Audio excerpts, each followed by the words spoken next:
El mundo como voluntad y representación. Por Arthur Schopenhauer. Primer volumen. 4 libros, con un apéndice que contiene la crítica de la filosofía kantiana.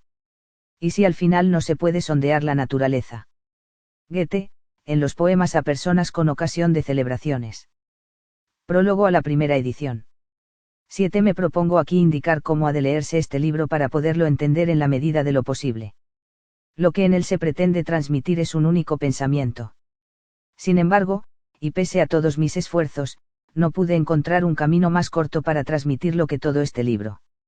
Opino que ese pensamiento es lo que durante largo tiempo se ha buscado bajo el nombre de filosofía y que, precisamente por ello, los sabios de la historia consideran tan imposible de descubrir como la piedra filosofal, si bien ya Plinio les dijo, 1, cuántas cosas se juzgan imposibles de hacer antes de que se hayan hecho.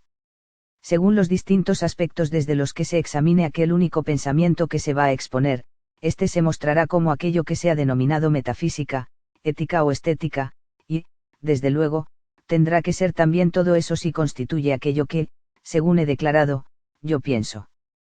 Un sistema de pensamiento ha de tener siempre una conexión arquitectónica, es decir, de tal clase que en ella una parte soporte otra sin que ésta soporte aquella, que el cimiento sostenga todas sin ser sostenido por ellas y que la cúspide sea soportada sin soportar nada. En cambio, un único pensamiento, por muy amplio que sea, ha de guardar la más completa unidad. Si se lo descompone en partes a fin de transmitirlo, la conexión de esas partes tiene que ser orgánica, es decir, tal que en ella cada parte reciba del conjunto tanto como éste de ella, que ninguna parte sea la primera y ninguna la última, que todo el pensamiento gane en claridad por medio de cada parte y que ni aun la más pequeña pueda entenderse del todo si no se ha comprendido ya antes el conjunto, pero un libro ha de tener una primera y una última línea, y en esa medida seguirá siempre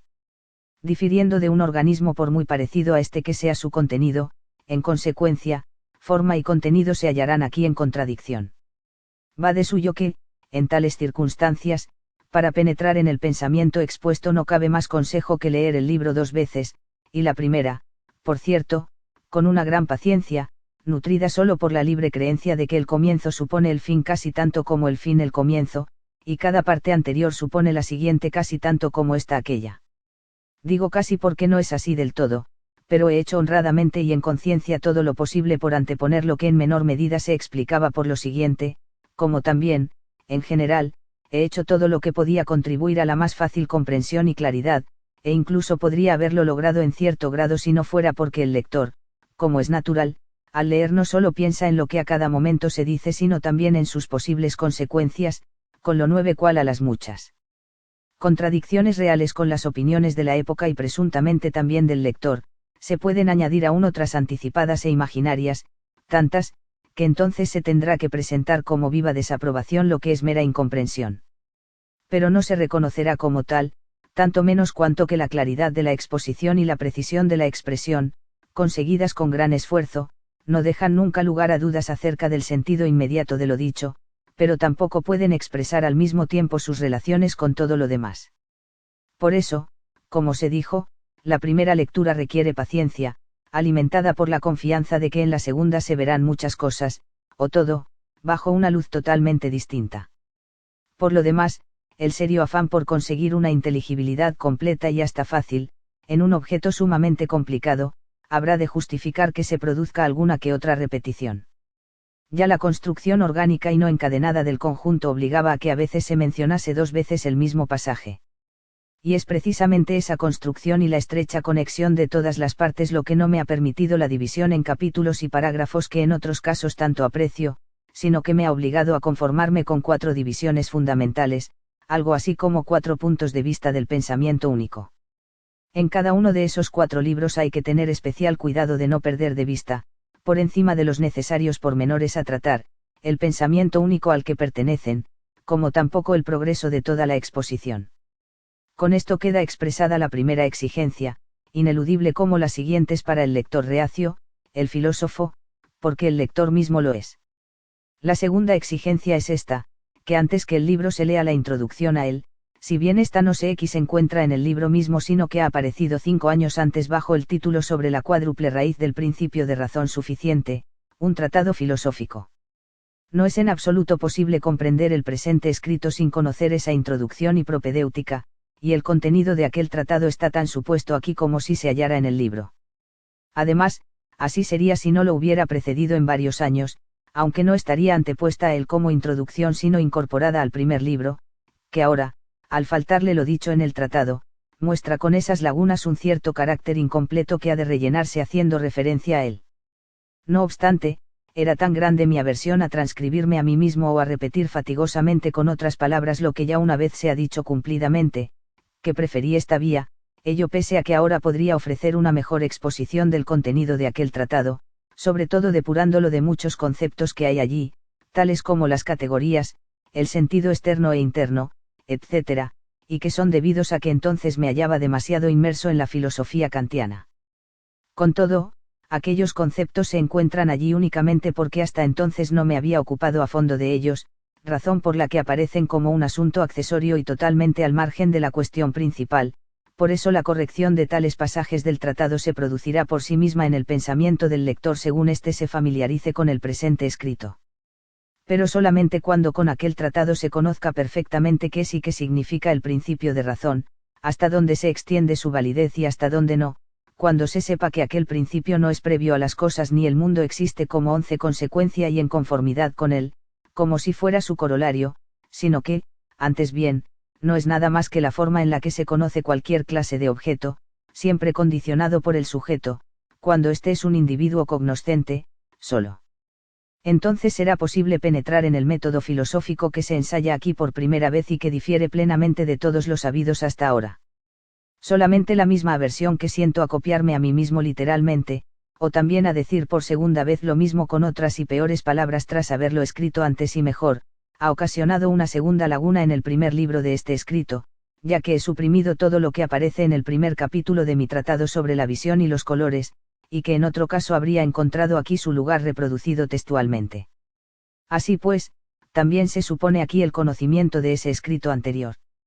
Finalmente, el tercer requisito que se ha de plantear al lector podría incluso suponerse tácitamente, pues no es otro más que el conocimiento del fenómeno más importante que se ha producido en la filosofía en los 2 últimos milenios y que se halla tan próximo a nosotros, me refiero a los escritos principales de Kant. El efecto que producen en el espíritu al que en realidad hablan lo encuentro de hecho comparable, como ya en otros casos se ha dicho, a la operación de cataratas en un ciego, y si queremos proseguir con la comparación, se puede caracterizar mi propósito diciendo que he querido proporcionar a aquellos en quienes la operación ha tenido éxito unas gafas opacas para cuyo uso es requisito necesario dicha operación. Pero por mucho que yo parta de lo realizado por Kant, precisamente el serio estudio de sus escritos me ha permitido descubrir en ellos defectos significativos que he tenido que aislar y presentar como reprobables, a fin de poder suponer y aplicar lo verdadero y excelente de su doctrina de forma nítida y depurada de ellos. Mas, para no interrumpir y confundir mi propia exposición con frecuentes polémicas con Kant, las he dispuesto en un apéndice especial. De acuerdo con lo dicho, en la misma medida en que mi escrito supone el conocimiento de la filosofía kantiana, supone también el conocimiento de aquel apéndice, por eso sería aconsejable a este respecto leer primero el apéndice, tanto más cuanto que su contenido tiene estrechas relaciones con el primer libro del presente escrito. Por otro lado, en virtud de la propia naturaleza del asunto no podía evitarse que también el apéndice remitiera aquí o allá al escrito, de donde no se sigue sino que, al igual que la parte principal de la obra, ha de ser leído 2 veces. Así pues, la filosofía de Kant es la única cuyo conocimiento profundo se supone directamente en lo que aquí se va a exponer. Pero si además el lector ha parado en la escuela del divino Platón, tanto más preparado y receptivo estará a oírme. Y si encima ha participado del beneficio de los Vedas, cuyo acceso, abierto a nosotros a través de las Upanishads, es a mis ojos el mayor privilegio que este siglo, todavía joven, puede ostentar frente a los anteriores, pues supongo que el influjo de la literatura sánscrita no penetrará con menor profundidad que la recuperación de la griega en el siglo XV, así pues, como digo, si el lector también ha recibido y asimilado la iniciación en la antigua sabiduría hindú, entonces será el mejor dispuesto a oír lo que he de exponerle.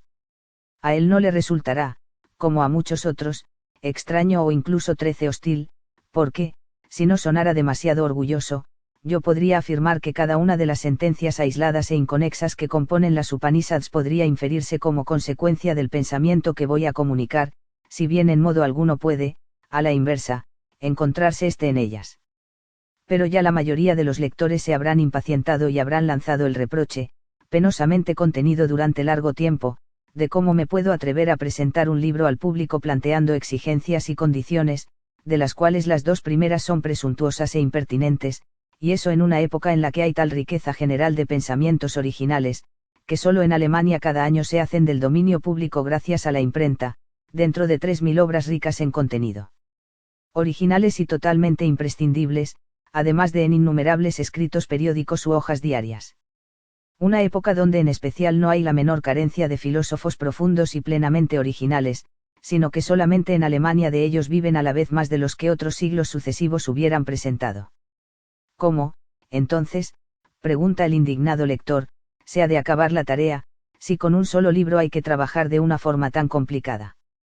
Dado que a tal reproche no tengo nada que alegar, solo espero de esos lectores algún agradecimiento por haberles advertido a tiempo para que no pierdan una sola hora con un libro cuya lectura no podría resultar provechosa sin cumplir los requisitos establecidos y de la que, por lo tanto, han de abstenerse, sobre todo porque se puede apostar mucho a que no les va a gustar, a que, antes bien, 14 siempre será un libro paucorum hominum dos y, por lo tanto, tendrá que quedar abandonado y resignado. De pocos hombres. Cosa accesible a pocos. Esperando a los pocos cuya inusual forma de pensar lo encuentre provechoso. Pues, aun prescindiendo de las formalidades y del esfuerzo que se supone al lector, que hombre culto de esta época, cuyo saber haya llegado cerca del espléndido punto en que lo paradójico y lo falso son una misma cosa, podría soportar encontrar casi en cada página pensamientos que contradicen directamente lo que él mismo ha establecido de una vez por todas como verdadero y resuelto. Y luego, de qué forma tan desagradable no se sentiría alguno engañado al no encontrar aquí ningún discurso sobre lo que cree tener que buscar precisamente aquí, dado que su modo de especular coincide con el de un gran filósofo todavía vivo que ha escrito libros verdaderamente conmovedores y solamente tiene la pequeña debilidad de considerar pensamientos innatos del espíritu humano todo lo que aprendió y a lo que asintió antes de los 15 años. ¿Quién está dispuesto a soportar todo eso? Por eso mi consejo es también que deje el libro. Pero temo que ni aun así saldré libre. El lector que ha llegado hasta un prólogo que le rechaza, ha comprado el libro con dinero contante y sonante, y pregunta quién le indemniza por él. Mi último recurso es ahora recordarle que un libro, aunque no se lea, puede tener diversas utilidades. Puede, igual que muchos otros, llenar un lugar en su biblioteca donde, bien encuadernado, seguro que hará buen efecto. O también puede dejárselo a su amiga instruida en el tocador o la mesa de té. O finalmente, lo que con seguridad es lo mejor y le aconsejo especialmente, puede recensionarlo. 15 Y así, tras haberme permitido la broma, en esta vida generalmente ambigua apenas hay un aspecto demasiado serio para admitir un lugar para ella, entrego el libro con profunda seriedad, en la confianza de que antes o después encontrará a aquellos a los que únicamente está dirigido, y resignado además a que también a él le aguarde en su plena dimensión el destino del que en todo conocimiento, y tanto más en el más importante, participó siempre la verdad, a la que solo le es dada una breve fiesta triunfal entre los dos largos periodos en los que es condenada como paradójica y menospreciada como trivial. Y la primera de estas suertes suele alcanzar también a su autor. Pero la vida es corta y la verdad actúa a distancia y vive largo tiempo, digamos la verdad. Dresde, agosto de 1818. Prólogo a la segunda edición. 16 No a los contemporáneos, no a los compatriotas, a la humanidad dejo mi obra ahora terminada, en la confianza de que no carecerá de valor para ella aunque esté tarde en ser reconocido, según es la suerte de todo lo bueno. Pues solo para ella, y no para la generación que pasa corriendo ocupada con su ilusión transitoria, podía mi mente, casi en contra de mi voluntad, dedicarse sin descanso a su trabajo durante una larga vida. Mas tampoco la falta de interés me ha podido inducir durante ese tiempo a equivocarme acerca del valor del mismo, porque constantemente séis lo falso, lo malo, y al final lo absurdo y sin sentido, ser. La filosofía de Hegel. Objeto de general admiración y respeto, y pensé que, si los que son capaces de conocer lo auténtico y lo justo no fueran tan infrecuentes que a algunos se los puede buscar en vano por alrededor durante 20 años, los que de entre ellos son capaces de producirlo no podrían ser tan pocos que sus obras constituyen 17 más tarde una excepción al carácter efímero de las cosas terrenales, con lo que entonces se perdería la reconfortante perspectiva de la posteridad que necesita para fortalecerse todo el que está empeñado en un alto fin. Quien toma en serio y se dedica a un asunto que no le trae ventajas materiales, tampoco puede contar con el interés de los contemporáneos. Pero sí verá en la mayoría de los casos que mientras tanto la apariencia de ese asunto tiene vigencia en el mundo y disfruta de su momento, y eso es lo normal. Pues hay que dedicarse al asunto por sí mismo, si no, no puede salir bien, porque siempre la intención supone un peligro para la comprensión. En consecuencia, como atestigua la historia de la literatura, todo lo valioso ha necesitado mucho tiempo para obtener vigencia, sobre todo cuando era un género que instruía y no divertía, y mientras tanto, resplandecía lo falso. Pues conciliar el asunto con la apariencia del asunto es difícil, cuando no imposible. Esa es precisamente la maldición de este mundo de necesidad y miseria, que todo ha de servir y contentar a estas, por eso no ha sido hecho de tal manera que en él un afán noble y elevado, como es la búsqueda de la luz y la verdad, pudiera desarrollarse sin trabas y conforme a su propia existencia, sino que incluso cuando ha podido de una vez hacerse valer y se han introducido sus ideas, los intereses materiales y los fines personales se apoderan de él para convertirlo en su instrumento o en su máscara. Por esa razón, cuando Kant devolvió a la filosofía su prestigio, enseguida tuvo que convertirse en instrumento de los fines estatales de los de arriba y personales de los de abajo, si bien, para ser exactos, no era ella sino su doble, que se hacía pasar por ella. Eso ni siquiera puede extrañarnos, pues la gran mayoría de los hombres no es por naturaleza capaz más que de intereses materiales y ni siquiera 18 puede concebir otros. Por consiguiente, la aspiración a la sola verdad es demasiado elevada y excéntrica como para que se pudiera esperar que todos, que muchos, o que simplemente unos pocos hubieran de tener un sincero interés en ella. Sin embargo, cuando vemos una llamativa actividad, una ocupación generalizada en la que todo el mundo escribe y habla de temas filosóficos, como ocurre, por ejemplo, hoy en día en Alemania, entonces hay que suponer confiadamente que el primum mobile real, el resorte. Primer motor. Californio Aristóteles, Física 7, 2, 243, entre otros, oculto de tal movimiento, a pesar de todos los gestos y aseveraciones solemnes, son exclusivamente fines reales y no ideales, que, en concreto, son intereses personales, oficiales, eclesiales o estatales, en suma, materiales, lo que ahí se tiene en miras, y que, por lo tanto, son fines partidistas los que ponen en tan agitado movimiento los múltiples resortes de presuntas visiones del mundo, que son las intenciones y no las opiniones lo que guía a esos alborotadores, mientras que la verdad es con certeza lo último en lo que piensan. Ella no encuentra partidarios, antes bien, en medio de tal barullo de disputas filosóficas, puede recorrer su camino tan tranquila e inadvertida como en medio de la noche invernal del tenebroso siglo sumido en las más rígidas creencias religiosas, en el que acaso es solamente transmitida como doctrina esotérica a unos pocos adeptos o bien confiada en exclusiva al pergamino. Yo incluso diría que ninguna época puede ser más desfavorable a la filosofía que la que abusa ignominiosamente de ella, utilizándola desde un lado como instrumento del Estado y desde otro como medio de lucro. ¿O acaso se cree que en tal afán y entre todo ese barullo también se va a hacer patente la verdad en la que nadie pone sus miras? La verdad no es una prostituta que se lance al cuello de los que no la desean, antes bien, es una belleza tan frágil que ni siquiera el que lo sacrifica todo por ella puede estar seguro de su favor. Si los gobiernos convierten la filosofía en medio para sus fines de Estado, por otra parte, los hombres instruidos ven en las cátedras de filosofía un oficio que da de comer como cualquier otro, 19 y así se afanan por obtenerlas asegurando su buen espíritu, es decir, el propósito de servir a aquellos fines.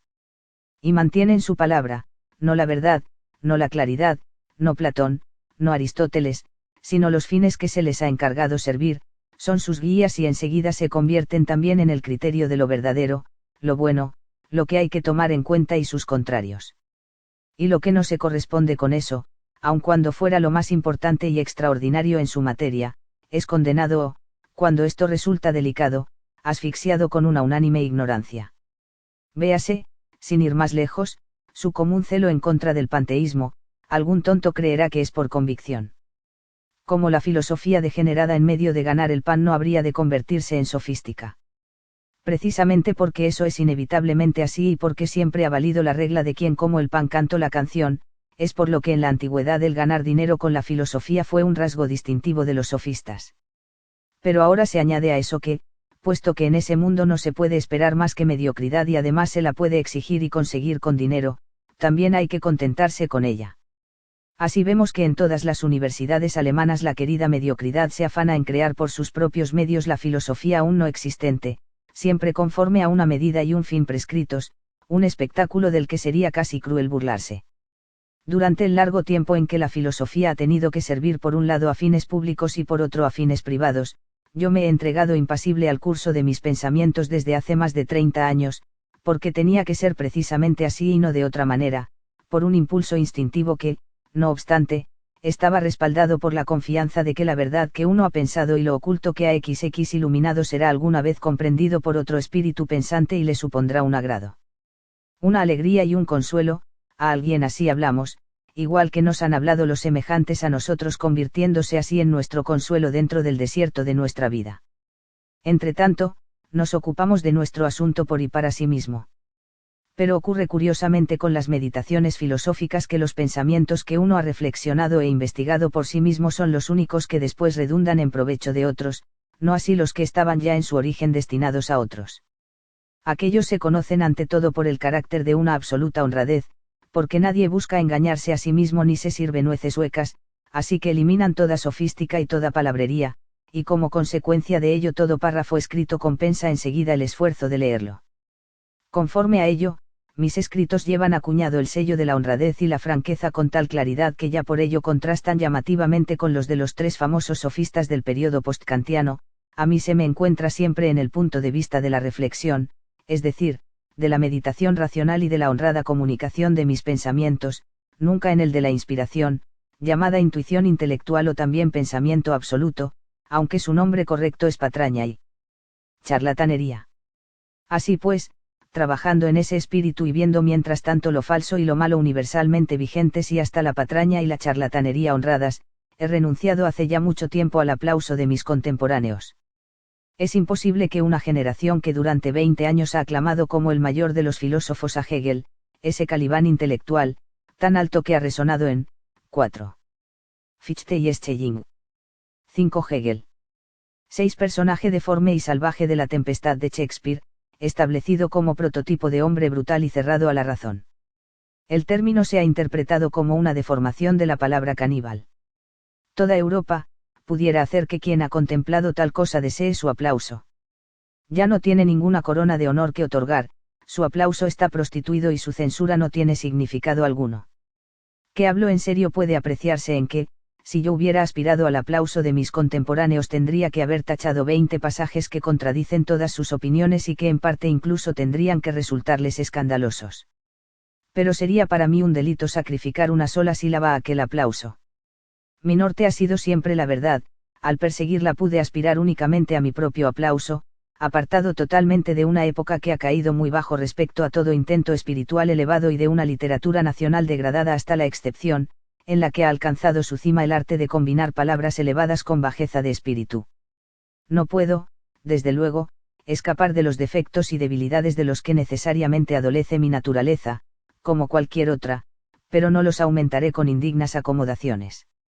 Por lo que a esta segunda edición respecta, me alegro ante todo de no encontrar nada que revocar después de 25 años, así que mis convicciones fundamentales se han conservado al menos en mí mismo. Las modificaciones en el primer volumen, que contiene solamente el texto de la primera edición, no afectan a lo esencial sino solamente a cuestiones accesorias, y en su mayor parte consisten en breves adiciones explicativas insertadas aquí o allá. Únicamente la crítica de la filosofía kantiana ha recibido importantes correcciones y adiciones detalladas, ya que éstas no se podían incluir en un libro complementario como el que ha recibido en el segundo volumen cada uno de los 4 libros que presentan mi propia teoría. En el caso de estos he elegido esta última forma de corregirlos y aumentarlos porque los 25 años transcurridos desde su redacción han producido un cambio en la forma y el tono de mi exposición tan perceptible que no era posible fundir en un todo el contenido del segundo XXI volumen con el del primero, ya que ambos habrían tenido que sufrir con tal fusión. Por lo tanto, entrego ambos trabajos separados y no he cambiado nada de la anterior exposición ni siquiera allá donde ahora me expresaría de otra manera, porque quería guardarme de estropear el trabajo de mis años jóvenes con la crítica rebuscada de la vejez. Lo que en ese sentido haya que corregir se dispondrá ya por sí mismo en el espíritu del lector con ayuda del segundo volumen. Los dos volúmenes se complementan recíprocamente en el sentido pleno de la palabra, en la medida en que una edad del hombre es el complemento de la otra en el sentido intelectual, por eso se encontrará no solo que cada volumen contiene lo que al otro le falta, sino también que las ventajas del uno consisten en aquello que está ausente en el otro. Por consiguiente, si la primera mitad de mi obra aventaja a la segunda en lo que únicamente el fuego de la juventud y la energía de la primera concepción pueden prestar, esta, en cambio, superará a aquella en la madurez y la completa elaboración de los pensamientos que solamente se depara a los frutos de una larga vida de trabajo.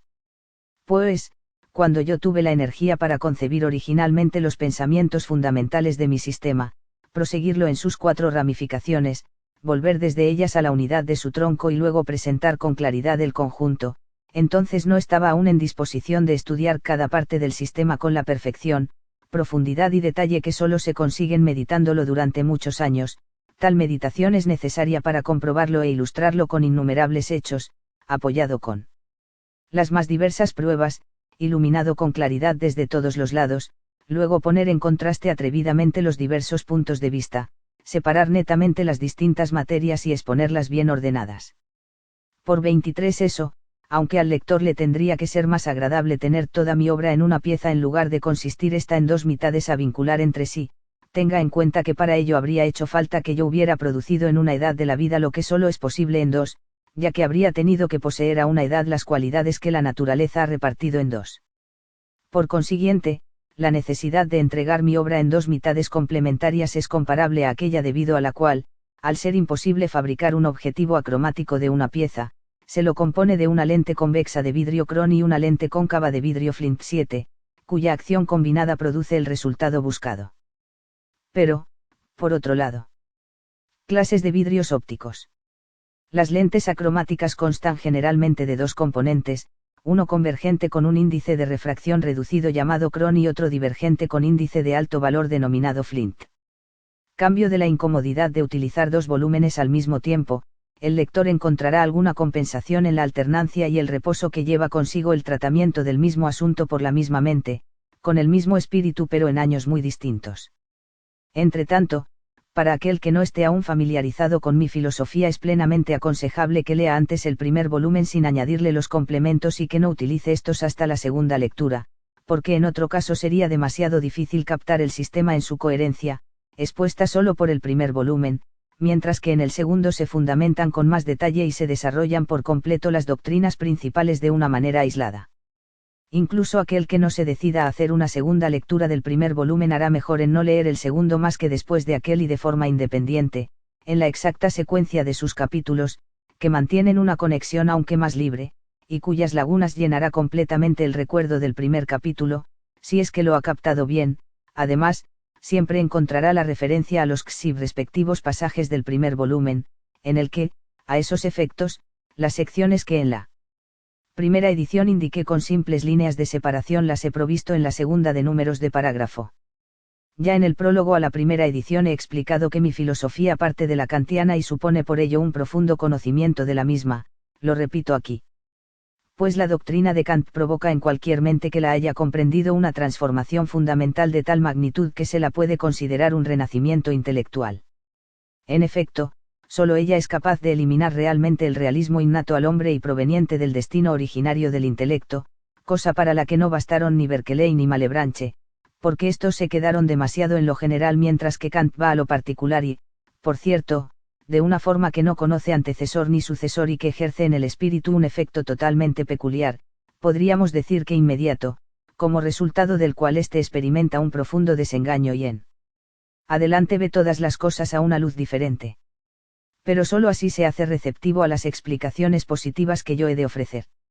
En cambio, el que no domine la filosofía kantiana, haga lo que haga, estará, por así decirlo, en estado de inocencia, es decir, permanecerá sumido en aquel realismo natural y pueril en el que todos hemos nacido y que capacita para todo excepto para la filosofía. Por consiguiente, será aquel primero lo que el menor al mayor de edad. El que esa verdad suene hoy paradójica, cosa que en modo alguno habría ocurrido en los primeros 30 años tras la aparición de la crítica de la razón, se debe a que desde entonces ha ido creciendo una generación que no conoce verdaderamente a Kant, ya que para ello hace falta más que una lectura pasajera e impaciente o una información de segunda mano, y esto se debe a su vez a que, como consecuencia de una mala instrucción, ha despilfarrado su tiempo con los filosofemas de cabezas vulgares. Es decir, incompetentes, o de simples sofistas fanfarrones que se le recomiendan de manera irresponsable. De ahí la confusión en los conceptos básicos y en general la indecible rudeza y tosquedad que destacan de entre la envoltura de preciosismo y pretenciosidad en los propios ensayos filosóficos de la generación así educada. Pero estará inmerso en un funesto error quien crea poder llegar a conocer la filosofía kantiana a partir de las exposiciones de otros. Antes bien, he de prevenirle seriamente contra tales exposiciones, en especial de la época reciente, y en todos estos últimos años he encontrado en los escritos de los hegelianos exposiciones de la filosofía de Kant que rayan en la fábula. Cómo las mentes dislocadas y corrompidas ya en la juventud con el sinsentido del hegelianismo pueden ser todavía capaces de seguir las profundas investigaciones kantianas.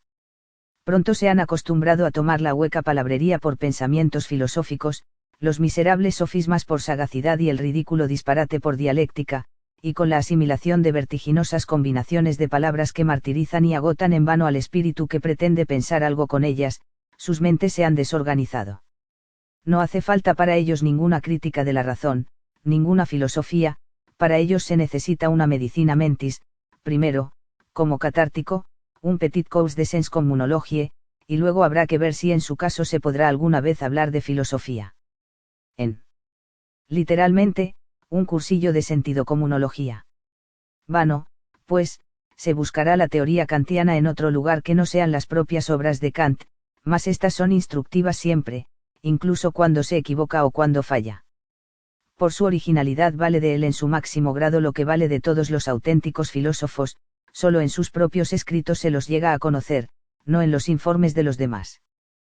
Pues los pensamientos de aquellos extraordinarios espíritus no pueden soportar ser filtrados por cabezas vulgares. Nacidos tras las amplias, elevadas y bien arqueadas frentes bajo las cuales lucen brillantes ojos, cuando se los traslada a la exigua morada y la baja techumbre de cráneos estrechos, aplanados y de gruesas paredes desde los que acechan miradas dirigidas a fines personales, quedan privados de toda fuerza y vida, y ya no parecen los mismos. Hasta se podría decir que mentes de esa clase actúan como espejos irregulares en los que todo se contorsiona y desfigura, pierde la proporcionalidad de su belleza y representa una imagen grotesca. Los pensamientos filosóficos solo pueden recibirse de sus propios autores, por eso, quien se sienta impulsado a la filosofía ha de buscar las inmortales enseñanzas de aquellos en el tranquilo santuario de sus obras. Los capítulos principales de cada uno de esos auténticos filósofos proporcionarán una comprensión de sus teorías 100 veces mayor que las lánguidas y bizcas exposiciones realizadas por mentes vulgares, que además están en su mayoría sumidos en la filosofía de moda en el momento o en sus propias opiniones personales. Pero es asombroso con qué decisión prefiere el público recurrir a aquellas exposiciones de segunda mano. Aquí parece actuar de hecho la afinidad electiva en virtud de la cual la naturaleza vulgar es atraída hacia sus semejantes, y hasta lo que ha dicho un gran espíritu prefiere oírlo de los que son iguales a ella. Quizá esto se base en el mismo principio que el sistema de las lecciones recíprocas, según el cual los niños aprenden mejor de sus semejantes. Ahora dedicaré aún unas palabras a los profesores de filosofía. La sagacidad, el tacto fino y acertado con que han reconocido mi filosofía nada más aparecer como algo totalmente heterogéneo y hasta peligroso para sus propios empeños, o, hablando en lenguaje popular, algo que no encaja en sus 27 planes, así como la política segura e ingeniosa con la que han descubierto el único procedimiento correcto frente a ella, la perfecta unanimidad con que lo han aplicado y, por último, la perseverancia con que se han mantenido fieles a él, de todo eso he tenido que asombrarme desde siempre. Ese proceder, que además se recomienda porque es tremendamente fácil de practicar, consiste, como es sabido, en la total ignorancia y el secreto, secretiren, según la maliciosa expresión de Goethe, que significa propiamente el ocultamiento de lo importante y significativo. La eficacia de ese medio callado se incrementa gracias al ruido de los coribantes con que se festeja el nacimiento de los hijos espirituales de los conjurados, y que obliga al público a mirar y percatarse de los importantes gestos con que lo celebran. ¿Quién podría ignorar lo adecuado de ese procedimiento? Mas nada hay que objetar contra la máxima primum vivere, deinde philosophari 10. Los señores quieren vivir y, por cierto, vivir de la filosofía, a esta se han remitido junto con su mujer e hijos, y se han aventurado pese al povera enuda by filosofía de Petrarca 11. Pero mi sacerdotes de Cibeles que en las fiestas de la diosa danzaban con movimientos descompuestos y extraordinarios. Primero vivir, luego filosofar. Pobre y desnuda vas, filosofía. Petrarca, cancionero, soneto. Filosofía no se ha creado en absoluto para que se pueda vivir de ella. Le faltan los requisitos básicos indispensables para una cátedra bien pagada, en primer lugar la teología especulativa, que precisamente, y pese al engorroso Kant con su crítica de la razón, debe y tiene que ser el tema central de toda filosofía, si bien de ese modo ésta recibe la tarea de hablar continuamente sobre aquello de lo que nada puede saber, y la mía no establece ni una sola vez la fábula, astutamente ideada por los profesores de filosofía y convertida en indispensable para ellos, de una razón que de forma inmediata y absoluta conoce, intuye o percibe, y que necesita embaucar a sus lectores ya desde el comienzo para después, en el ámbito más allá de la posibilidad de toda experiencia que Kant cerró por completo y para siempre a nuestro conocimiento, de la forma más cómoda del mundo, entrar tirada por 4 caballos, y entonces se encuentran allí revelados de forma inmediata y dispuestos con la mayor belleza los dogmas fundamentales del cristianismo moderno, judaizante y optimista. ¿Qué le importa mi filosofía, carente de esos requisitos esenciales, que no tiene miramientos ni da de comer, centrada en sus pensamientos, una filosofía que tiene como único norte la verdad desnuda, no remunerada, carente de amigos y con frecuencia perseguida, y se dirige derecha hacia ella sin mirar a izquierda o derecha? ¿Qué le importa a ella aquella alma mater, la buena y nutritiva filosofía universitaria que, cargada de un ciento de intenciones y 1000 consideraciones, sigue cautelosamente su camino dando rodeos porque siempre tiene a la vista el temor del amo, la voluntad del ministerio, los principios de la iglesia local, los deseos del editor, los ánimos de los estudiantes, la buena amistad de los colegas, la política del momento, la orientación momentánea del público y todo lo demás? ¿O qué tiene en común mi callada y seria investigación de la verdad con las estridentes disputas escolares de las cátedras y las bancas, cuyos móviles internos son siempre fines personales? Antes bien, ambas clases de filosofía son radicalmente heterogéneas. Por eso conmigo no hay compromiso ni camaradería y conmigo nadie acierta en sus cálculos más que acaso el que no busque sino la verdad, luego ninguno de los partidos filosóficos del momento, pues todos persiguen sus intenciones, pero no ofrezco más que simples concepciones que no concuerdan con ninguna de ellas porque no están moldeadas de acuerdo con ninguna. Pero para que mi filosofía fuera apta para una cátedra, tendrían que venir tiempos totalmente distintos. Sería hermoso que una filosofía de la que no se puede vivir recibiera aire y luz, y ganara la atención general. Pero eso había que impedirlo y todos tenían que oponerse como un solo hombre.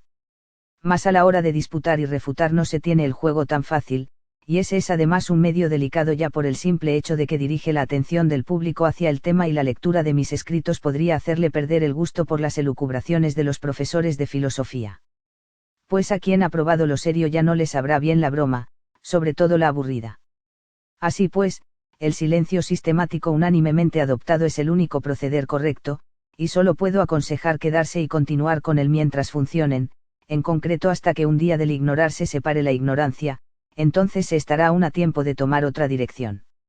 Mientras tanto, cada cual sigue siendo dueño de arrancar aquí y allá alguna pluma para su propio uso 12, ya que en su casa la abundancia de pensamientos, vestirse, no suele ser muy agobiante. Pues el ignorar y callar sistemáticos pueden todavía durar un buen tiempo, al menos el lapso de tiempo que yo pueda vivir, con ello ya se ha ganado mucho. Aunque entre tanto se haya dejado oír aquí o allá una voz indiscreta, pronto será acallada por la ruidosa exposición de los profesores, que saben entretener al público hablando de cosas totalmente distintas con gesto de importancia. Sin embargo, aconsejo mantener con mayor severidad la unanimidad del procedimiento y vigilar en especial a los jóvenes, que a veces son terriblemente indiscretos. Pues ni siquiera así puedo responder de que el ensalzado proceder se mantenga para siempre, ni puedo garantizar su desenlace final. El caso es dirigir al bondadoso y dócil público. Y aun cuando en todas las épocas veamos a los Gorgias e Hipias en los puestos elevados, el absurdo llegue a su culminación y parezca imposible que a través del coro de los que deslumbran y los deslumbrados se abra paso la voz del individuo, siempre queda para las obras auténticas un efecto peculiar, silencioso, lento y poderoso, y como por un milagro se las ve al final elevarse desde el barullo como un aeróstato que asciende desde las densas nieblas del espacio terrestre a regiones más puras, en las que se queda una vez llegado sin que nadie sea ya capaz de hacerlo descender. Fráncfort del Meno, febrero de 1844. Prólogo a la tercera edición. Lo verdadero y auténtico ganaría más fácilmente un espacio en el mundo si aquellos que son incapaces de producirlo no se confabularan al mismo tiempo para evitar su surgimiento. Esa circunstancia ya ha impedido y demorado, cuando no asfixiado, algunas cosas que debían beneficiar al mundo. La consecuencia para mí ha sido que, aunque solo tenía 30 años cuando apareció la primera edición de la obra, no he visto esta tercera antes de los 72. Pero me consuelo con las palabras de Petrarca. Al final yo también si uno, caminando todo el día, llega por la noche, ya es bastante. Llegado y tengo la satisfacción de ver al término de mi vida el comienzo de mi influencia, en la esperanza de que, según una antigua regla, durará en proporción a lo tarde que haya comenzado. En esta tercera edición el lector no echará en falta nada de lo que contiene la segunda y si recibirá, en cambio, bastante más, ya que, debido a las adiciones que se le han incluido, con la misma impresión contiene 136 páginas más que la segunda. 7 años después de aparecer la segunda edición, he editado los 2 volúmenes de Parerga y Paralipomena. Lo incluido en el segundo título consiste en adiciones a la presentación sistemática de mi filosofía y podría haber tenido su lugar en los presentes volúmenes, pero entonces tuve que alojarlo donde pude, ya que era muy dudoso que llegara a haber esta tercera edición. Se encuentra en el segundo volumen de los mencionados Parerga y se reconoce con facilidad en los títulos de los capítulos. Fráncfort del Meno, septiembre de 1859.